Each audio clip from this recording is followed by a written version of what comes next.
Bem-vindo a todos e todas a mais uma videoaula, dessa vez sobre o capítulo 9, que se chama A Rotação Global do Capital Adiantado. Eu vou compartilhar com vocês os nossos slides para melhor acompanhamento da explicação.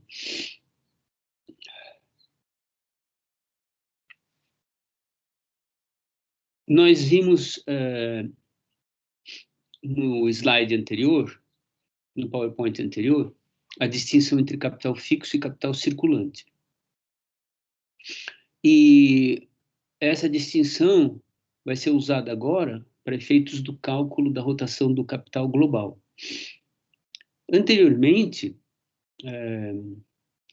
nós estávamos supondo que o capital era todo homogêneo, tinha um modo de circulação parelho de todas as suas partes constitutivas.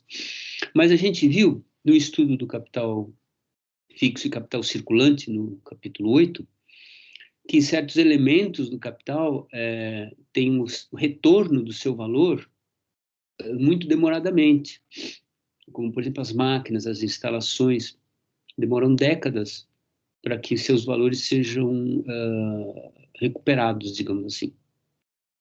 Enquanto que o capital, os elementos que constituem o capital circulante, retornam o seu valor imediatamente a cada ciclo. Então, a questão fica sendo, como que a gente faz para calcular o retorno do capital global se uma parte dele demora para retornar e outra parte retorna tão rapidamente?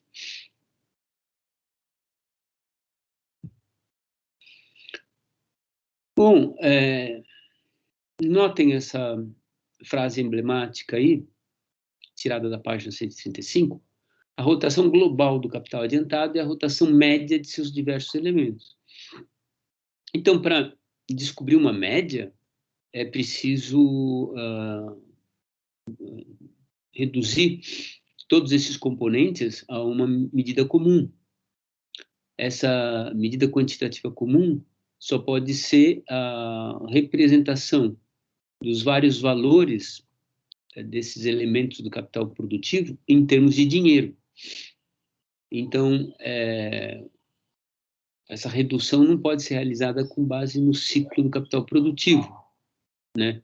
Pois no ciclo do capital produtivo a gente tem diferenças qualitativas entre as diferentes partes do capital.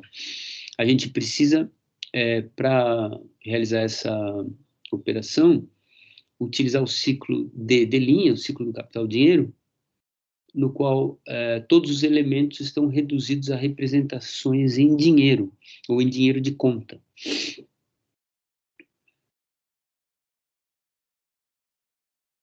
Então, comecemos com o estudo da rotação do valor do capital fixo. Então, vamos supor um equipamento no valor de 80 mil e que esse equipamento dure 10 anos, tenha uma vida útil de 10 anos. Isso significa que, a cada ano, a produção que dele advém tem um valor nela correspondente à sua depreciação anual, que é de 8 mil, né? 80 mil dividido por 10.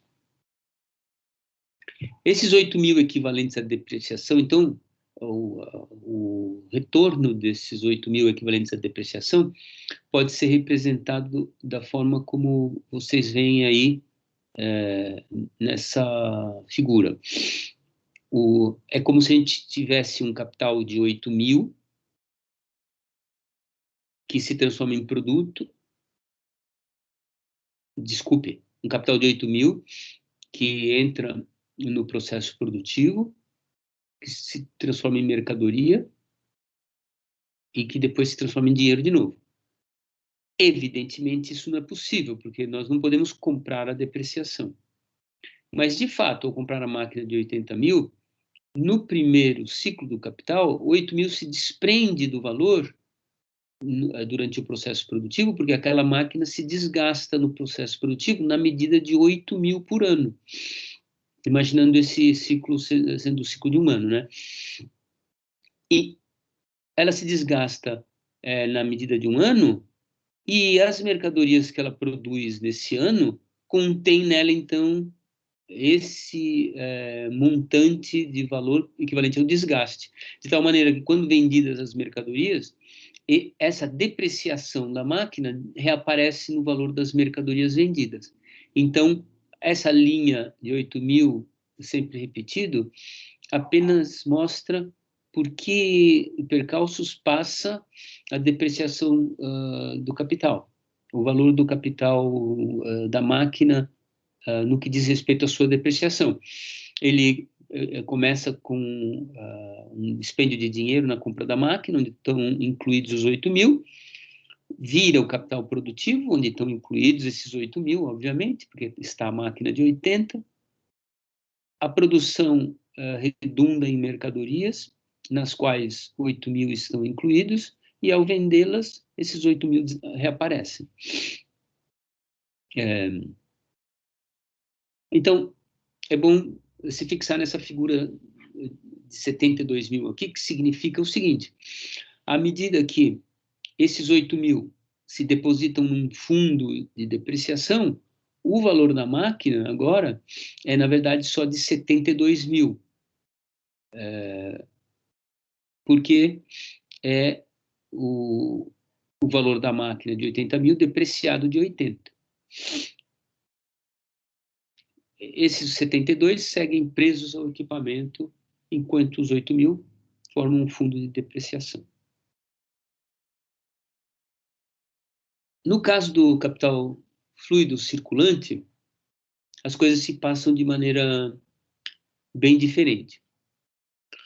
Então, imagine um capital circulante de 20.000, que tenha 5 rotações anuais. O que a gente coloca dentro desse capital circulante?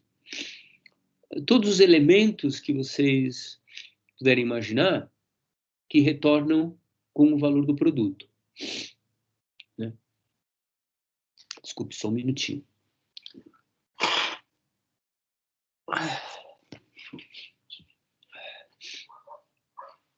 Então,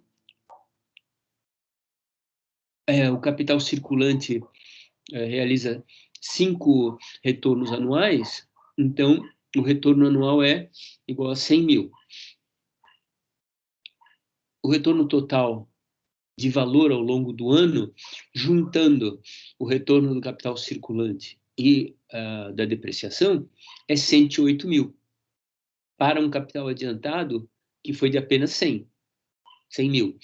80.000 de capital fixo e 20.000 de capital circulante. Então, vocês notam que o retorno anual pode ser maior do que o capital adiantado. Mas pode ser menor também. Nesse caso, é maior.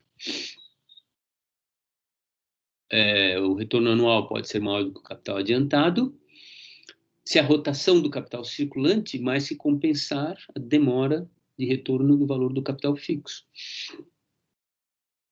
Então, notem que a rotação do capital total, ela se separa do tempo de rotação das suas partes componentes. Então, de fato, no nosso exemplo, o capital adiantado retorna em 338 dias, que é um tempo que difere tanto da rotação do capital fixo, que é 10 anos, quanto da rotação do capital fluido, que é de 73 dias. Né? 73 dias, por quê? Porque são 5 rotações anuais. 5 vezes 73 dá o número de dias do ano. Então,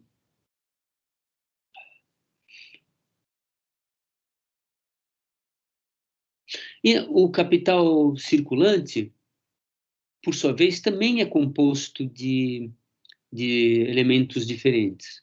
Aliás, algo que deveria ter sido dito antes, o capital fixo também é composto de elementos diferentes. Nós vamos ver um exemplo em que isso aparece explicitamente.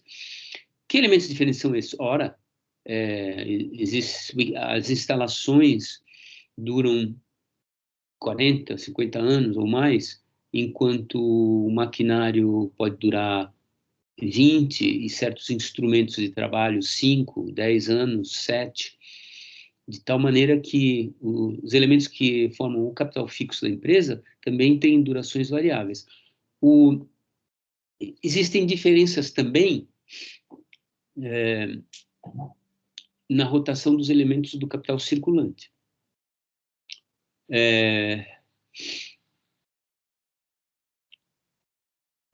Em princípio, o capital variável e os outros elementos materiais que fazem parte do capital circulante retornam juntos, né? Isso faz todo sentido. Por quê? Porque todos esses elementos que a gente chama de circulantes, eles convergem no nascimento do produto. O produto é uma espécie de ralo na direção do qual são sugados todos os elementos do capital circulante que acabam compondo aquele produto. Mas vocês lembram que a formação do capital produtivo da empresa requer uma continuidade. Desculpe, o processo produtivo da empresa requer uma continuidade tal que ela tem que contar com estoques de capital produtivo, de tal maneira que certos elementos que fazem parte do capital circulante se demoram mais no processo produtivo do que o capital variável. Porque o capital variável, que é a compra de força de trabalho, que realiza a compra de força de trabalho, não pode estocar o capital variável. Então, o capital variável, uma vez comprado, né, a força de trabalho, uma vez adquirida, ela é utilizada imediatamente. Mas isso não acontece com as matérias-primas, que podem ficar em almoxerifado, aguardando serem requisitadas no chão de fábrica por algum tempo. Então, o tempo de rotação do capital circulante material pode divergir do tempo de rotação do capital circulante variável, do capital variável. Então, agora nós vamos ver que procedimento a gente pode utilizar para calcular essa rotação global do capital adiantado. Bom, é claro que, dado um capital fixo de valor CF, vamos dizer, um capital fixo CF qualquer, pode ser os 80 mil de antes, 1 milhão, seja qual for.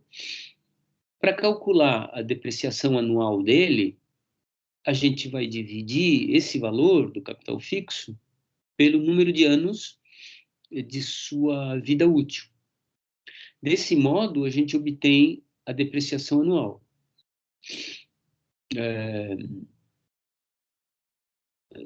Dessa maneira, a gente reduz todos os elementos do capital fixo a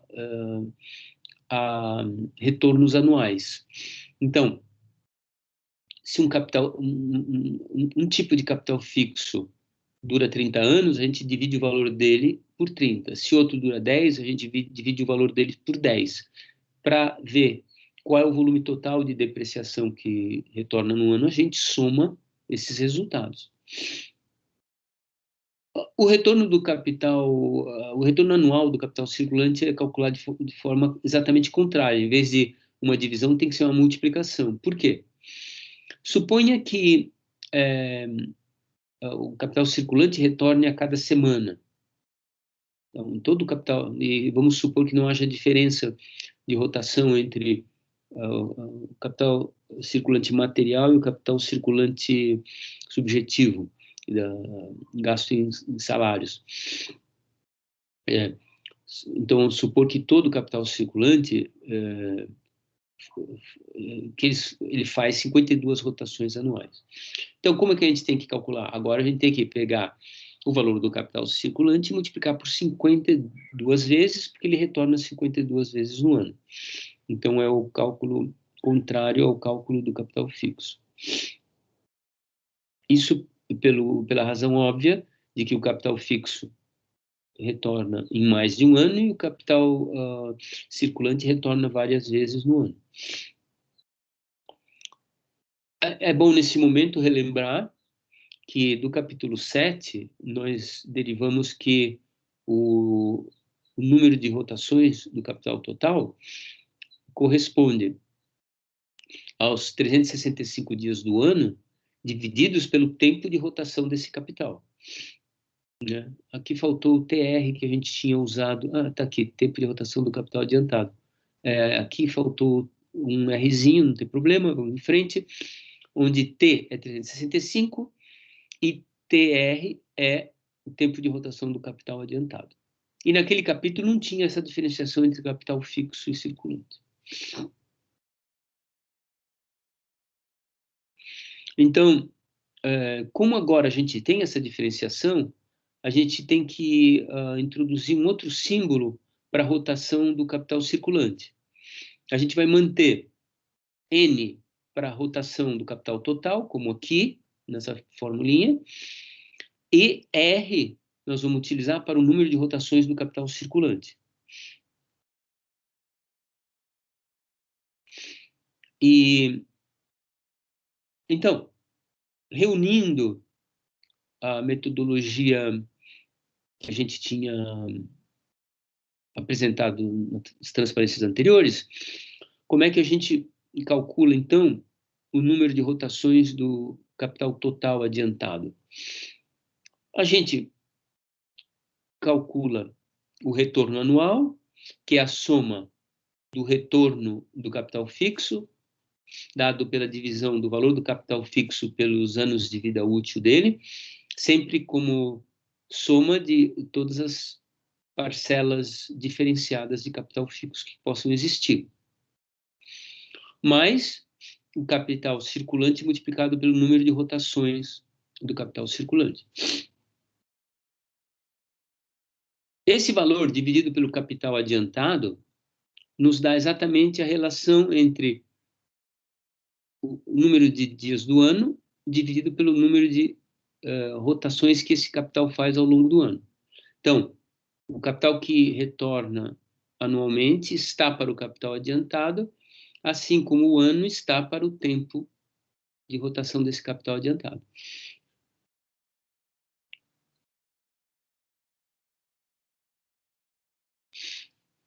Então, o exemplo a seguir incorpora todos os casos contemplados na análise. Diferentes tipos de capital fixo, com diferentes durabilidades, e tempos diferentes de rotação para diferentes partes do capital circulante também. Então, nós vamos ter um exemplo bem diversificado que deverá resolver todos os problemas relativos a esse capítulo. Então, este é o exemplo. Como diferenciações do capital fixo, a gente tem instalações, máquinas, ferramentas. E como diferenciação do capital circulante, ou fluido, como o Marx chama, nós temos salários e matérias-primas, só para facilitar. Então, são 5 tipos diferentes de capital, de elementos do capital adiantado. E aqui a gente lê assim, essa coluna é o capital adiantado, quanto que a empresa necessitou para começar o seu negócio, 383 mil, divididos dessa maneira aqui. Mas o tempo de rotação é diferente para cada uma dessas categorias de capital. Então, as instalações duram 30 anos, as máquinas 15, as ferramentas 7, os salários retornam em uma semana e as matérias-primas em 2. Então, aqui é calculado o retorno anual com a aplicação daquelas formulinhas. Aqui é 150 dividido por 30, e assim vai, 70 dividido por 7. E aqui é 5 mil multiplicado pelo número de semanas do ano, que dá isso aqui. Aqui é 8 mil multiplicado pelo número de rotações que dá esse retorno bissemanal, 208 mil. Então, o retorno anual é 493 mil. Então, notem que o valor do capital que retorna anualmente é bastante maior do que o capital adiantado no começo do ano. Também notem que aqui a gente abstrai completamente da mais-valia, não existe mais-valia aqui. Por quê? Porque nós estamos estudando o retorno do valor do capital adiantado. Então, esse capital faz 1,287 rotações anuais. Ele roda mais do que uma vez ao longo do ano. Ou seja, antes de finalizar o ano, o valor já retornou, já passou de novo pelo bolso do capitalista. Não quer dizer que tenha se estagnado ali. Ele passou e se converteu novamente em capital no que diz respeito ao capital circulante. No que diz respeito ao capital fixo, ele permanece na forma de um fundo. Então,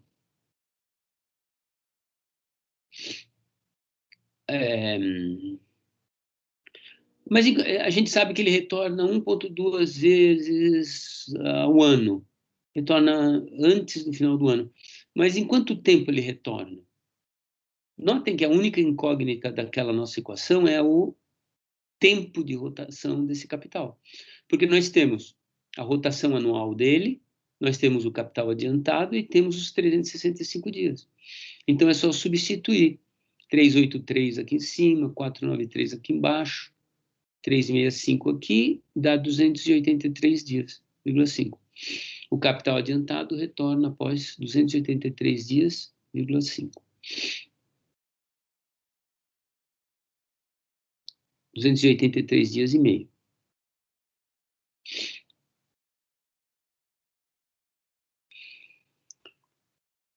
É interessante porque vocês já estudaram, estando no volume 2, já devem ter visto no volume 1, toda a discussão relativa ao aumento da composição orgânica do capital, discussão essa que está principalmente localizada no capítulo 23, que se chama a Lei Geral da Acumulação Capitalista.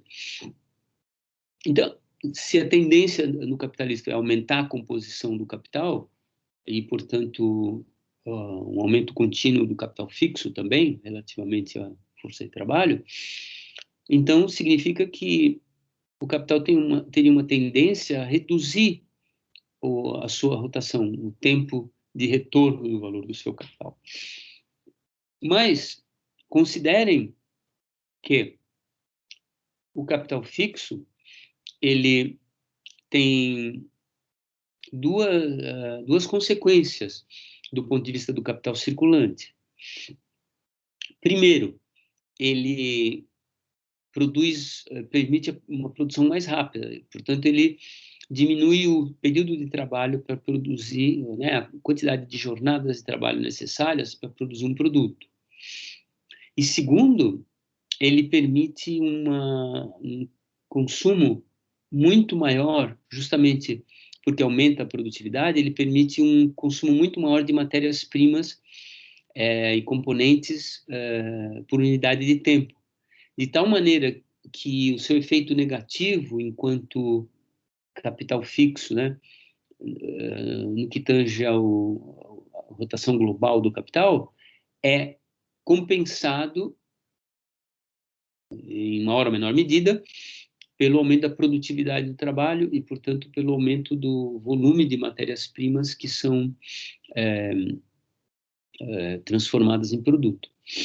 Então, no exemplo acima, o capital circulante constituía apenas cerca de 3% do capital total. Mas, em virtude da rapidez de sua rotação, o capital total retornou em menos de um ano. Interessante. Então, aqui a gente coloca um daqueles desafios que eu gosto de dar no final das apresentações, que é a seguinte pergunta: é possível, com base na fórmula anterior, calcular o aumento de rotações do capital circulante que compensaria um dado aumento do capital fixo para manter o tempo de rotação do capital constante ou até diminuí-lo? Então, né, esse é um exemplo que vocês poderiam manipular. Por exemplo, quer ver? Vamos supor aqui que a gente modifique essa tabela e dobre o valor das máquinas. A empresa se torna uma empresa mais moderna, mais produtiva, com máquinas não no valor de 150, mas no valor de 300 mil, por exemplo. o seu valor vai retornar, né? Vai demorar mais tempo para esse valor retornar. Não é que vai demorar mais tempo, mas vamos supor que a gente colocasse aqui um retorno maior aqui de 15 mil, desculpe, de 20 anos. Então, um capital maior aqui com um retorno maior, com um tempo de rotação maior. A pergunta é a seguinte: que tipo de aumento de produtividade a gente teria que ter aqui, do ponto de vista do capital fluido, do retorno do capital fluido, para que esse número aqui não caísse?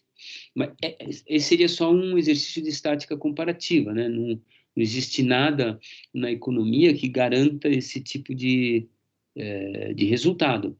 Mas ele nos permite exercitar a ideia de que a mais célere, rápida rotação do capital circulante permite compensar a maior morosidade de retorno do capital fixo. Essa aqui é a natureza da pergunta. Então, aqui se encerra essa videoaula a respeito da rotação global do capital adiantado. Com ela, eu espero que agora vocês saibam calcular, dado uma estrutura de capital dividida entre diversos elementos do capital fixo e do capital circulante, com os dados de suas rotações anuais, calcular a rotação global do capital adiantado com base naquelas fórmulas. Então, agradeço a atenção de todos e espero que essa videoaula tenha sido útil.